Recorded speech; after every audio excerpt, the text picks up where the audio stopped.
Starting जो थी मेरी गुरुजी के साथ जर्नी बहुत टफ चलती थी। मतलब ऐसे पोजीशन पे आ गया था मैं कि मेरा जॉबलेस हो गया था मैं, और बहुत परेशान परेशान रहता था। तो अब मेरी एक सिस्टर है, बुआ की लड़की, आरती सैगिल आंटी करके, वो गुरुजी से जुड़ी हुई थी पहले से एक्चुअली। तो उन्होंने बताया चलो एक तू पूजा पाठ तो बहुत अच्छा से करता है, एक बार गुरुजी के साथ जुड़ के भी देख ले, तेरे कुछ अच्छे हो जाएंगे। तो मैं गुरुजी के साथ, मतलब गुरुजी की बर्थडे का सत्संग था हैदराबाद में, तो वहां पे गया था। जस्ट सत्संग अटेंड किया कुछ, मतलब लाइक उसी बार फर्स्ट टाइम मैं जब वो गुरुजी के बर्थडे के दिन महासत्संग अटेंड किया था, मतलब उसी दिन पल मेरे को मतलब कुछ एक बॉडी में एक पॉजिटिवनेस और एक अलग ही माहौल आ चुका था मेरे पास में। तब तो मैं सोचा कि नहीं, मैं कुछ सही जगह आया हूँ। और फिर उसके बाद लगातार दो तीन सत्संग अटेंड करना स्टार्ट किया हूँ मैं। आंटी जी, उस वक्त ऐसा था कि घर पर ना मैं खाने खाने के लिए तरस रहा था। मतलब मेरी जॉब चले गई थी, बहुत परेशान रहता था मैं। मतलब आए दिन क्या करना क्या नहीं करना कुछ समझ में नहीं आता था।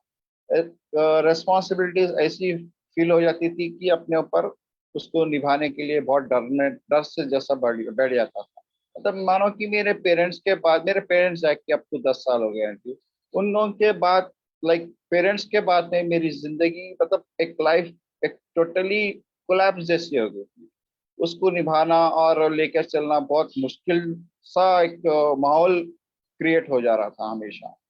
और उस पर से जॉब चले जाना तो बहुत दिक्कत होती थी। थोड़ा खाने के लिए तरसता था मैं, बहुत परेशान रहता था कि कहाँ से लाऊं, क्या करूं, कैसा करूं।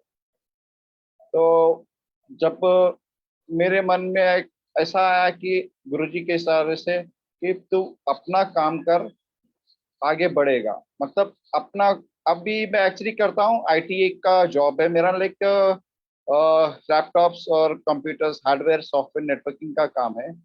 तो मैं लाइक अपना सेल्फ स्टार्ट किया था। मतलब घर बैठे अपना काम करेंगे, जैसा है व्हाट्सएप ग्रुप्स बनाओ, वैसा अपना एक ऐड बनाओ, फॉरवर्ड करो, उससे बिजनेस अपने को जिसको भी रिक्वायरमेंट आएगा।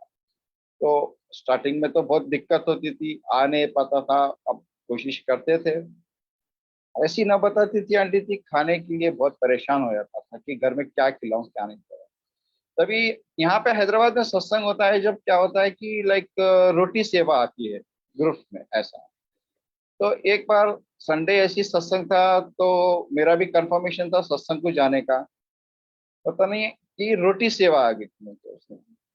आप मानोगे नहीं संगत जी, घर में उस वक्त मेरे पास, मतलब प्रॉपर आटा भी नहीं था रोटी बनाने के लिए, ना ही घी था लगाने के लिए। बहुत परेशान था उस दिन। रोटी की सेवा आ गई थी, तो बनाए तो कैसा बनाए। अगर मांगो तो कोई भी दे देगा अपने को, मगर मांगने से नहीं, अपने से बहुत वो महत्वपूर्ण होता है। तब मैंने मेरे, मतलब शॉप ओनर से, शॉप से जैसे मैंने, फ्रेंड है वो भी पहचानता है अच्छा। तो मैंने उसको फोन किया कि भाई मुझे एक 2 किलो आटा चाहिए और छोटा घी का पैकेट चाहिए, मैं आपको कल पैसे दे दूंगा उसके। वो बोला भैया आप तो कभी पूछते नहीं हो, फिर आज ऐसा क्यों पूछ रहे हो, लेके जाओ ना आप, क्या हो पूछने की क्या जरूरत है, आओ आप। ठीक है ला लिया हूँ संगत जी, रोटी सेवा बना लिया, लेके गया सत्संग में बैठा। यहाँ पे सत्संग होने के दौरान जैसा अपन रेगुलर मोबाइल को अपन या तो स्विच ऑफ करते हैं या तो साइलेंट मोड पे डालते हैं, दो में से एक। उस वक्त मेरा फोन साइलेंट मोड पे था 2 घंटे के लिए। जैसा सत्संग स्टार्ट हुआ साइलेंट मोड पे होने के बाद में, सत्संग के बाद में मैंने बाहर निकला, तब मेरा मोबाइल चेक किया, तो आप यकीन नहीं मानेंगे संगत जी, 8 से 10 मेरे फोन पे मिस कॉल्स थे मेरे क्लाइंट्स के। मेरे को पता नहीं वो कौन कौन थे, नए नंबर भी थे पुराने नंबर भी थे, और कॉन्टेक्ट्स वाले भी थे पूरे उसमें। मैंने जब बाहर निकला, जब देखा सत्संग के बाद में सबको रिटर्न कॉल किया रात तक बैठ के कि ऐसा मैं बिजी था तो उठा नहीं पाया ये करके। आप यकीन नहीं मानोगे वो सत्संग संगत जी, दूसरे दिन सुबह 8 बजे से रात में 11 बजे तक गुरु जी ने मुझे इतना काम दिलाया, इतना काम दिलाया कि 2 महीने का राशन एक ही बार में भर दिया। हमारी हमेशा गुरुजी हमारा साथ देते हैं, हमारा हाथ पकड़ के चलते हैं। वो आज हमारे पास, हमें वो विश्वास रखना चाहिए। बस गुरु जी पर विश्वास रखिए, गुरु जी के साथ कभी शक मत करिए कि होगा तो होगा, नहीं होगा तो नहीं होगा। हर पल का शुक्राना करते रहिए बस गुरु जी का। उन्हें पता है हमें क्या चीज कौन से वक्त पे क्या देना है, वो उन्हें पता है। उनकी प्लानिंग हमेशा 100% सही होती है।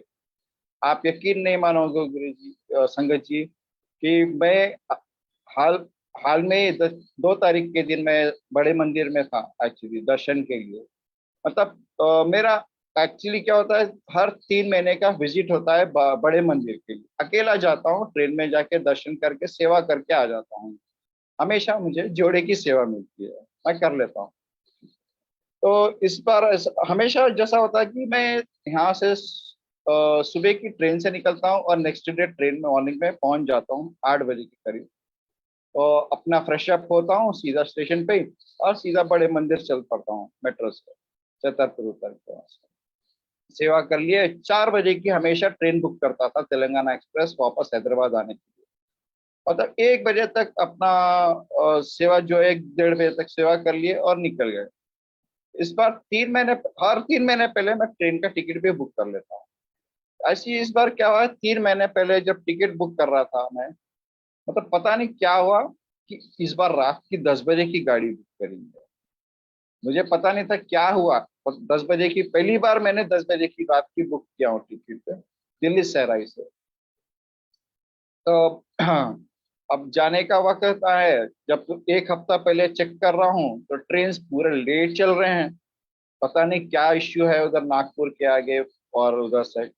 बट हर ट्रेन पहुंचने वाली ट्रेन दोपहर में 1 बजे की बता रहा है, और शाम में ट्रेन निकलने वाली लेट बता रहा है। चलो, हमको शाम में निकलना है लेट, प्रॉब्लम वो नहीं है। हम तो दर्शन भी कर सकते, सेवा भी कर सकते, हो जाएगा। अगर पहुंचेंगे लेट, अगर शाम की गाड़ी में भी टाइम उतना समय नहीं रहेगा तो दिक्कत होगी। जैसा जैसा दिन आया, 2 दिन पहले देखा गया कि सेट राइट हो गया, पूरे ट्रेन सही पे समय पे चलने लगे। चलो वाला, जय गुरु जी, शुक्राना आपका लाख लाख। जैसे समय पे सब चीज होने लगा, हम पहुंच गए मंदिर भी, पहुंच गए 10:30 सुबह में। दर्शन कर लिए, और दर्शन करने वक्त भी बहुत रश, इतनी संगत थी कि आप पूछिए मत। फिर उसके बाद में वहां से हम सेवा को चले गए, जोड़े की सेवा में। आप यकीन नहीं मानो संगत जी, सुबह 10:30 बजे से शाम में 5:30 बजे तक, 6 बजे तक मैं उधर सेवा में था लगातार। 1 सेकेंड, 1 मिनट के लिए भी मतलब हमको कहीं पे भी मूव होने के चांस ही नहीं मिल रहा था सेवा में से। जैसा सेवा करके मैंने बाहर निकला हूँ, बस उतना ही। सेवा उस दिन लंगर भी नहीं, सेवादार को हमको ले लंगर भी नहीं मिला हमको, शायद रश के कारण। इतनी संगत थी कि पूछिए मत आप। हम मैं अंदाजा लगा रहा था कि 2 से 2.5 लाख की संगत होगी करके। जब वापस हो रहा था उस समय मैं देखा कि बैरिकेड लगा के संगत को रोका जा रहा था एंट्रेंस की तरफ। ऐसा भी हो रहा था, हम देखे थे पहली बार। बट 2 लाख की संगत मैं एक्सपेक्ट किया था। बट नेक्स्ट डे, दूसरे दिन सुबह में मुझे मालूम हुआ, मैं जब ट्रेन में था, जिस कोई आंटी से बात हो रही थी मेरी, तो वो बता रहे थे कि वो मंदिर में हमेशा रहते हैं अंदर सेवा के लिए। वो बता रहे थे कि 5 लाख के करीब संगत, 5 लाख की करीब संगत थी। मैं वो तब गुरु जी का ये प्लान था कि तुम शाम तक सेवा करोगे उस दिन। वो 3 महीने पहले से ही प्लान करके हमें अपने ब्लेसिंग्स के जरिए वहां पे सेवा में लगाई। मतलब कभी आज तक ऐसा नहीं हुआ मेरे हाथ से कि मैं 5-10 बजे की रात की ट्रेन बुक करूंगा, ऐसा नहीं हुआ। इस बार पता नहीं क्या हुआ, ये चीज हुई। तो गुरु जी की हमेशा एक प्लानिंग रहती है, वो हमेशा प्लान के हिसाब से अपने को लेके चलते हैं। और वो जो देना है अपने को, गुरु जी हमेशा प्लानिंग के हिसाब से ही देते हैं। आप चाहे गुरु जी से आप बात करिए, गुरु जी से आपको बराबर आंसर मिलता है। आप गुरु जी के सामने खड़े रह के उनसे बात करके पूछिए, आपको शब्द के जरिए बराबर आंसर मिलता है। मैं ये चीज आजमाया हूँ हर सत्संग में, कहीं पे भी। हाँ, इस बार अभी क्या होता है, सत्संग में मैं जब बैठता हूँ थोड़ी देर के लिए ध्यान लगाता हूँ, उसके बाद में मैं मेरी की सेवा में लग जाता हूँ। सत्संग कहीं पे भी सत्संग में जाता हूँ, और जब भी बैठता हूँ तो मैं गुरु जी से कुछ बात करता हूँ, तो मेरे को बराबर शब्द के जरिए गुरु जी आंसर बराबर श्योरली देते हैं। उनके पर पूरा भरोसा रख के चलता हूँ। आज गुरु जी जो है मेरे लिए, लाइक मेरे माँ बाप की जगह लेके बैठे हैं वो गुरु जी। जो अपने माँ बाप अपने को सिखाए है, उस जरिए पे वो आज गुरु जी को मैं फॉलो करके चल रहा हूँ। तो गुरु जी भी मुझे उस जरिए ब्लेस कर रहे हैं हमेशा। मैं ये मेरी मान्यता ये कि संगत जी की आज के दिन जो भी धन दौलत है सिर्फ एक अन्नदान है, मतलब अनाज है। आज मैं जान आज यही मेरी एक अपनी आइडल है कि लाइक कोई भी इंसान कोई भी संगत भूखी ना सो। मैं उस जरिए से गुजरा हूँ संगत जी, मुझे मालूम है भूख क्या होती है।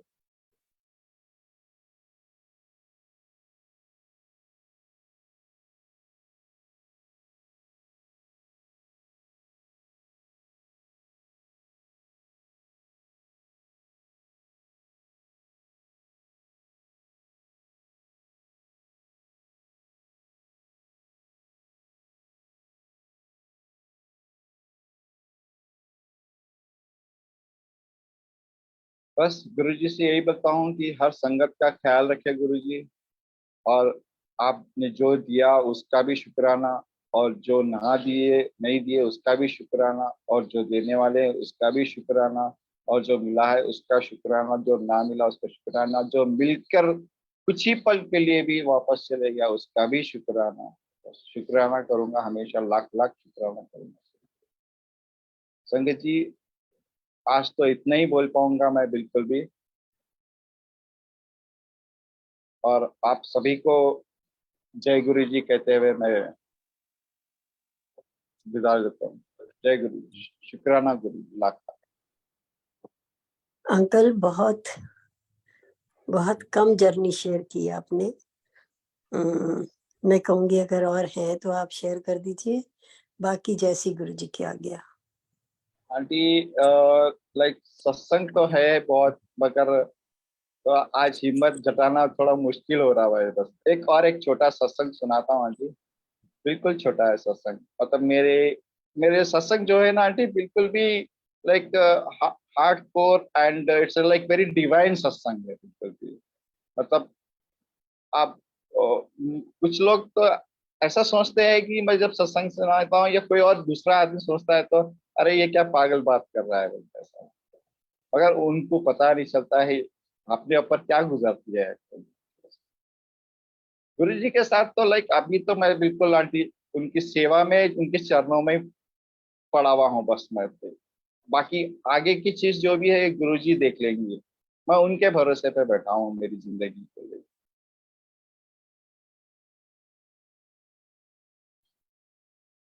एक और सत्संग है, संगत जी छोटा है बिल्कुल वो भी, लाइक मेरे जॉब रिलेटेड से भी रहता है, और मेरे को सत्संग में जाने की बहुत शुरू से ही ख्वाहिश रहती थी जब से जुड़ा हूँ इमीडिएटली। एक बार जैसे लाइक संडे के दिन यहाँ पे मेनली सत्संग होते हैं। तो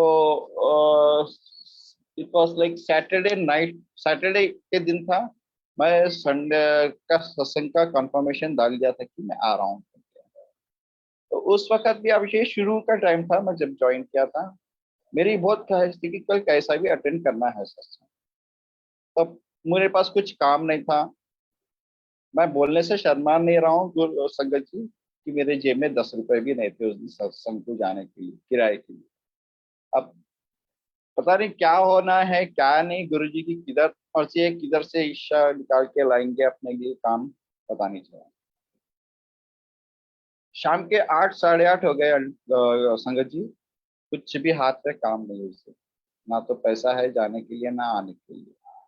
किसी से मांग लो 100 200 रुपए तो मिल जाएंगे किराए के लिए, मगर मेरी इच्छा वैसी नहीं होती है। आप यकीन नहीं मानेंगे, 8:30 तक बस गुरु जी से बात करते रहा कि गुरु जी मुझे तो कल सत्संग में आने का बहुत मन है, आप क्या कर सकते हैं के लिए।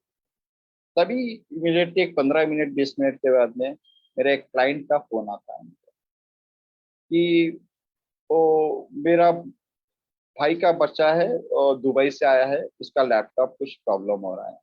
मैं इमीडिएटली भी जा रहा हूँ, उसका ऑफिशियल वर्क है, आपको कुछ करना है उसके लिए। तो ठीक है भिजा दो।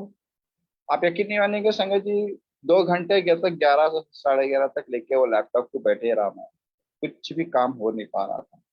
अगर काम करता हूँ तो पैसे मिलेंगे, नहीं करता हूँ तो कुछ भी नहीं मिलेगा। समझ में नहीं आया। 11 बज गए, वो लड़के के फोन आया कि तू घर पे आ जा, डिनर करके जाना, भैया काम करते रहेंगे। वो जाने के बाद में सिर्फ गुरुजी के स्वरूप के सामने खड़े रहा और गुरुजी के हाथ जोड़ के बोला, गुरुजी कुछ तो रास्ता बताओ इस काम का। थोड़ी सी मिश्री डाल लिया मुंह में, बैठ गया। आप यकीन नहीं मानेंगे, 5 मिनट के अंदर ऐसा काम निकला, ऐसा मतलब गुरुजी एक रास्ता निकलवाए, सर्कल निकलवाए उस काम का, कि पूरा काम रात में 3:30-4 बजे तक पूरा काम हो गया। सुबह 5 बजे वो बच्चा आया, अपना लैपटॉप ले गया, पैसे दिया। और आप यकीन नहीं मानेंगे, मेरे कैब में जाके कैब में आने के लिए सत्संग में मेरे को गुरु जी का दर्शन। आप दिल में अगर इच्छा रखो कि ये करना है, तो गुरु जी आपको रास्ता कहीं से भी कुछ भी करके निकालेंगे। और उनकी प्लानिंग के सामने कोई भी कुछ भी नहीं, कुछ भी नहीं है कोई। उनकी प्लानिंग हमेशा हमें को ब्लेस करती है और हमेशा अपने को मंजूरी है, अपने को यस करके उसको एक्सेप्ट करना, अपना हिम्मत रखना चाहिए बस। और उनके ऊपर, गुरु जी के ऊपर तो आप कभी भी विश्वास रखिए, कभी उनके ऊपर शक मत करिए कि ये कैसा हो सकता है, ये नहीं हो सकता। उनकी प्लानिंग उनको ही मालूम,